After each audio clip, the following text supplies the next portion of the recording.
Thank you. So yeah, hello. I will show how Houdini is used as main tool for creating an indie game. So first about me, I'm Simon Verstraete. I work as environment and technical artist at eXiin. Before I have studied digital arts and entertainment. Some of you know the school maybe. In the last year of the school I learned myself Houdini and how to make tools with that. And since then I have been using Houdini daily. Then also the game, because I want to give you an idea of what the game is about before I show you how we use Houdini. So in the game, it's called ERI and Secret of Seasons, where in real time player can change seasons, and this is the main mechanic of the game. So in the picture you can see the blue bubble, and player can place these bubbles around, and in bubbles seasons are changed. So this is used to solve puzzles, fight enemies, and also have a video about it.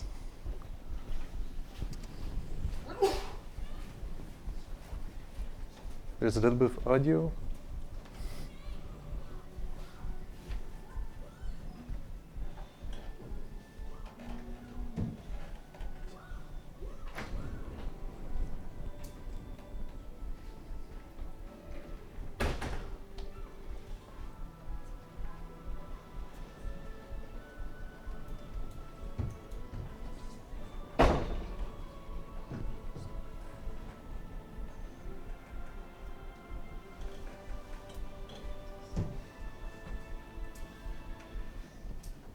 So yeah, this was the game ERI, and we are still working on it.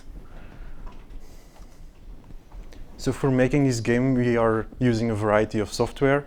Unity is where the game is made, and as artists, we are using Substance Painter and Designer. This is for all the texturing. Then ZBrush, this is mainly for high poly scopes for characters. And then of course Houdini, which I will talk more about. And this is sort of like the main content creation tool, and this goes from modeling to animations. So why did we switch to Houdini? This was about 2 years ago, also at the start of ERI. Houdini was already quite known in the film industry, but not that much in the game industry. At the beginning of ERI, this Sebastian, the founder of the company, he was looking for alternative software to create this game. Before we were using 3ds Max, but he decided to go with Houdini, and what really got his attention was proceduralism, of course, where other software didn't have that many options in the time to have a procedural approach. Also coming with the procedural workflow was like working non-destructive. As in Houdini, everything you do will create a node, so you can see from start to finish how something is built, and you can always go back and forth between nodes. So then we have using it about 2 years, and I want to share some of the strengths. Of course, proceduralism is one of the strengths, where you can already see industries building more procedural assets and tools to speed up their workflow. So you can have a house generator, you can have multiple variations in there. Also, open world games are a good example today, where Far Cry 5, for example, big parts are procedurally generated of the world. But Far Cry 5 is more AAA. As we are an indie studio, we're going to make smaller tools and tools that are more manageable. In the studio, we originally were with 2 people, and now we are with 7 full-time working on the game. I'm also the one who will be making all the tools, and also most of the environment is made by me. So I try to combine those 2 together to save some time.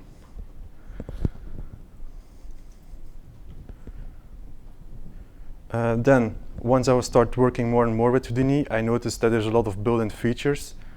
This can go from like explosions, terrain, fluid simulations, cloud simulations, and so much more. It really feels like a complete software where you can do a lot with.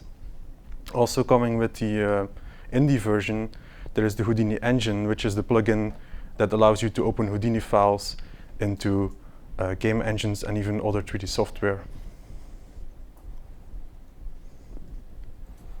Then since Houdini is growing more and more in the game industry, they have been creating game developer tools.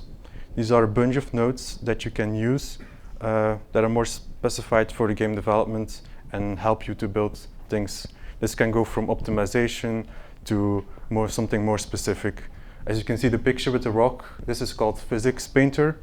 And what it does is the branches on the rock are basically painted and simulated on. As you can see here, the green models, you paint them on there, and there is a small simulation afterwards, so you have a natural fall of models on there. And the small picture is a house generator. With the game tools, they give everyone access to a house generator in Houdini. One more good thing about using game tools is you can actually open them. You can see how things are built. You can learn from them, and you can also adjust parts from them, or you can even take parts out of these tools so they don't keep it a secret on how these game developer tools were made. I would also like to mention the great support Houdini has. A few months ago, 6-7 months ago, Houdini 17 was released with the new COD system, Vellum. And a few weeks ago, we had Houdini 17.5 already. This already had the PGG in there. So it's nice to see the growth in the software. Further pricing of the software, I think it's really fair, and especially for smaller studios. There is also a Steam version of Houdini, and there is also cloud save, so you can save your shortcuts on the cloud and you can use it on other computers if you want to. Then some more challenges we had experienced. As most of the team had to learn Houdini, so this was already like a first challenge. They had to get familiar with the software. Personally, I would say it's not necessarily harder to learn Houdini, but it requires for some people to rethink on how they approach a certain model, and they also have to learn with the node system, because Houdini is a node-based system, so they have to get used to how to use nodes and also how to keep your graph clean and readable, especially if you're going to make procedural tools. If you come back later on a tool, you want to be able to see how you constructed your tool.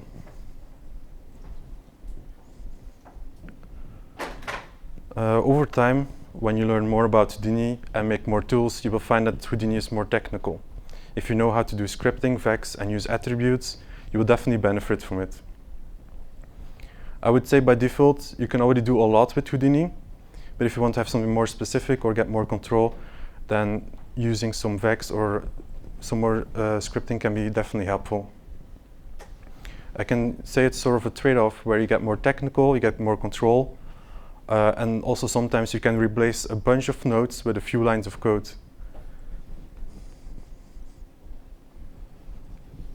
Back then, a few years ago, starting with modeling in Houdini, this could feel a bit slow at first.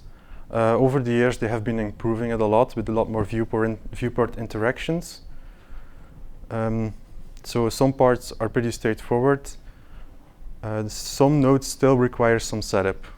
For me personally, there was the bend node, where you had to set up a lot before you can actually start bending nodes. I ended up actually making my own version of the bend node. So if you have the time and knowledge, you can actually make your own tools to increase your workflow. By default, there is no sculpting features in Houdini like ZBrush or Blender has. I don't think this is a big issue. I don't sculpt that much, but I just wanted to mention it. Then last is finding people. This could be one of the more challenging sometimes, especially a few years ago, where finding people that know Houdini or are willing to learn Houdini was sometimes a little bit rare. Also, outsourcing is not that easy, especially for animation, where you have to find an outsourced company that's also doing animations with Houdini. So now I have talked a bit about the pros and cons of the software. I want to show more about where exactly have we used Houdini. Starting with modeling. So all the models, or most models, have been going through Houdini. This doesn't necessarily have to be fully procedural. Like, most models are not fully procedural. We just want them as fast as possible in the game, but we can have tools that will make, we can create our own tools to create models faster. Also, retopping is used, and this is then used for creating clean geometry on characters.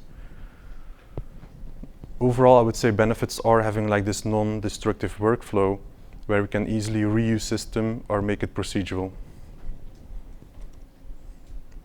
Then a bit more on modeling. I like to use poly reducing and auto unwrapping. So you can already see in the animation, this is poly reducing, and by default it's going to triangleize your mesh. There is also an option to keep your quad topology while lowering the poly count. One more feature that I really like is you can set a specific number that the node should aim for. After I'm happy with like the amount of poly reducing, I would start applying auto unwrapping. In the game dev tools, there is a really nice auto unwrapper that offers a few methods of unwrapping. Of course, auto unwrapping is not perfect. We're not going to auto unwrap all the models in our game, but it can definitely speed up certain models where we don't have to spend more time on unwrapping. I have a small example here. Where's this statue? I imported from ZBrush into Houdini. So it has a GoZ plugin. So this is the plugin that allows us to quickly send models between Houdini and ZBrush. So then I would apply the auto unwrapper, the poly reducer, and then the auto unwrapper. So I would just try, I think here I aimed for about 2K triangles as result. And in this stage, I would already start doing some test bakes, because applying a poly reduce and auto unwrapping, it doesn't take any time, just almost instantly. So I can already do test bakes to see if I have like issues in my normal map that I should fix. And when I have my result, I would already start applying some simple textures and bring it in game to see how it looks. So this statue cost about 1 day of work, and most of the work was lying in sculpting the high poly. Also for the high poly, I used one of our base meshes we have, so I don't also have to sculpt the whole character.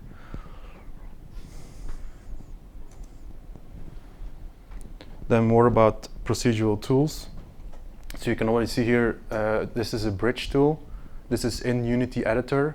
So with the plugin, we can load in our tools we create in Houdini. We can open them in Unity.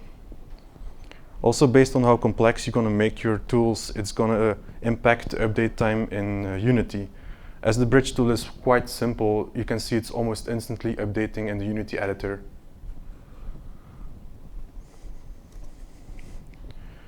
Then more tool, this is just a path tool, so it creates a path with ivy and some branches around. This is made for the player to walk and climb on. We can also generate a custom collider in the tool if you want. Then another simple one is the routes tool, where you just draw a line, a route is being created. And these results of all these tools, you can also bake them into prefabs, so we can reuse them if you want. But in generally, our tools, these ones are smaller, they don't take that much time to make. And I would like to show one more tool. This is the terrain tool. And we were looking for a fast way, fast and flexible way for creating our terrain. If you look at the default terrain tools in Unity, there is not that much. It's just like brushes and you have to manually paint it or stamp it. So we already had Houdini, so we decided to go with Houdini and give that a try. Also, as my input for creating a terrain, I wanted to keep it as simple as possible. So I'm using simple shapes that will represent my mountains, for example. And I also have a video about this. So in here, I have a terrain, and I would just drag on cubes on the terrain. So these are also normal Unity cubes. And I would just rebuild the assets, wait a few seconds. This is real time, this is no speed up, and then I have a mountain. So I can just now move the boxes, and then the mountain will be, of course, being, after recalculate, will be placed on the other position. And so in here I will take more boxes, so to create more mountains.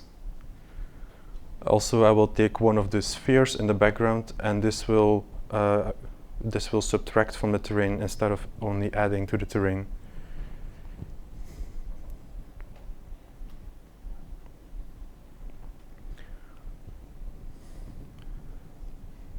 So this is like, you can already start playtesting this terrain if you want.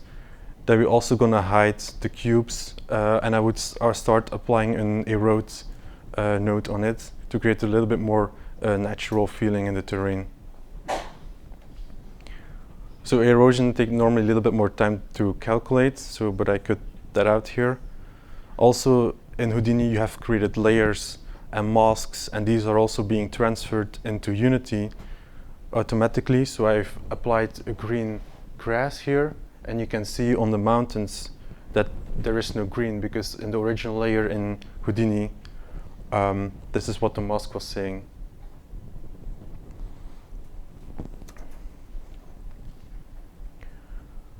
So I found the tool quite useful, and I want to show like a quick breakdown of the basics on how it's built.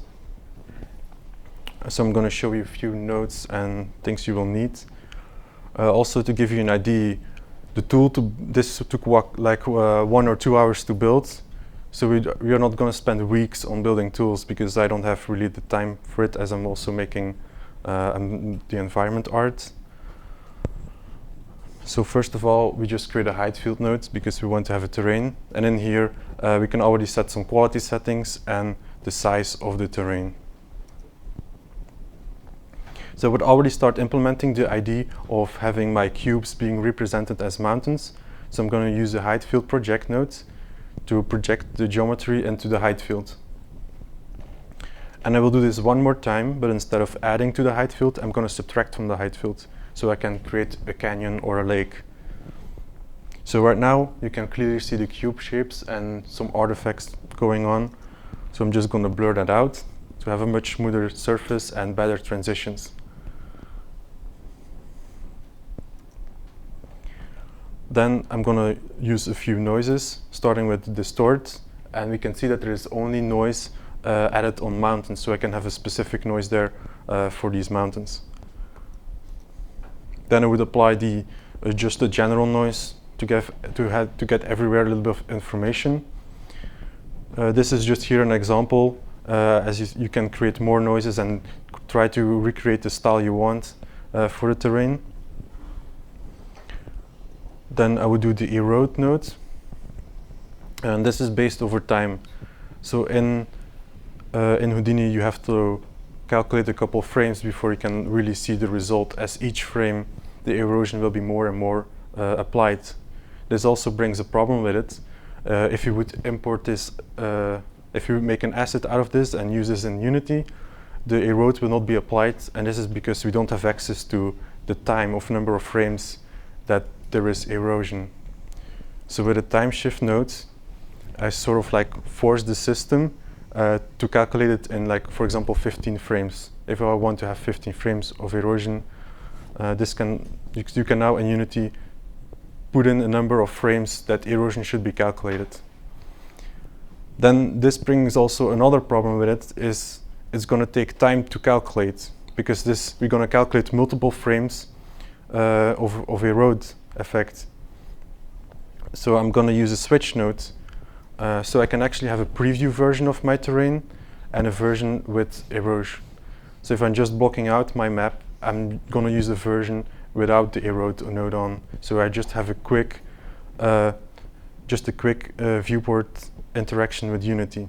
And if I want to have a more final look, I will just switch this in Unity, and the erode will be applied.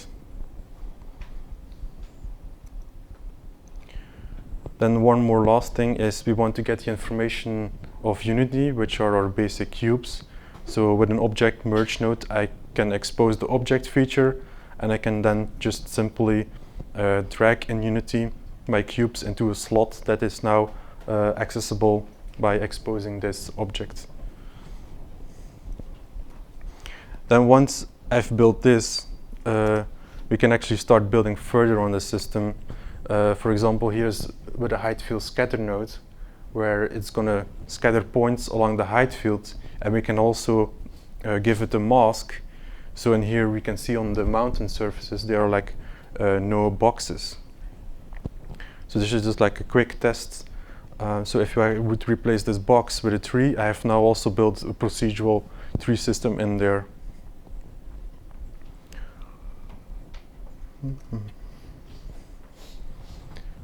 Then some animations.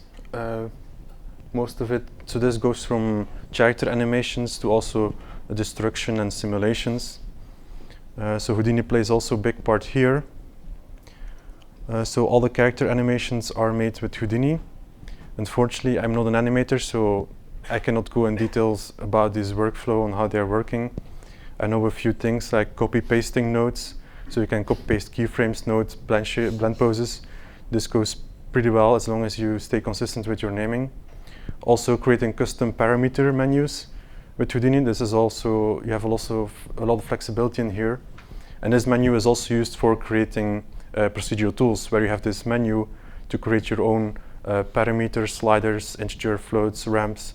You have a lot of option here to really create your own controller for what you want. Then when you work node-based, you have a better overview of, for example, on how a rig is being made. But more importantly, you have this also like non-destructive workflow where you can easily go back and forward. So if you would notice that skinning didn't, if the skinning was not good enough, you can just go back up to, for example, the skinning and start readjusting it.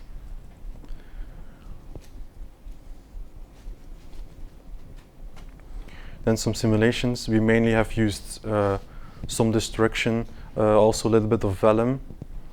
And for very simple simulations, I like to use some of the shelf tools. With just a few clicks, we can have a simple animation. For example, here this pot. This is just like a very simple animation where a pot just breaks. And with shelf tools, we can just have with a few clicks have this result already. Of course, if you want to have something more complex, then you have to dive in more in these networks. So basically, shelf tools are presets for you. You can also make your own shelf tools and reuse this system. So once we have this broken pot, we can basically reuse the system and plug in a new model of another pot, and the simulation will be updated with that model. Also, there are optimization options in Houdini. This comes also with the game developer tools. So this can go from reducing the bones used in an FBX to vertex animation. So if you want to export the fluid simulation, you can, for example, do that with vertex animations. So then the conclusion, I think more and more proceduralism is going to be used. Our texturing workflow is basically already procedural. And next is going to be like modeling, and world building is going to be more procedural. We are using Houdini in a variety of usage. Like, it already offers a lot of features you can do with it. Mainly, I'm using Houdini as Substance Designer, and with those two tools, I can already create a lot of content for the game. And personally, I think it was a good decision moving to Houdini, as we can easily build our own tools and reuse systems.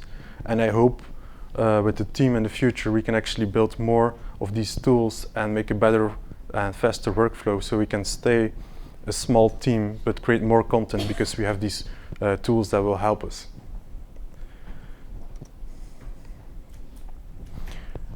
And then I'm doing a Houdini Block. This is the last thing. So every week I'm just sharing what I'm doing in my free time, so you can follow that on ArtStation. You can also follow the game if you want, and also follow me. And that was it. Thank you.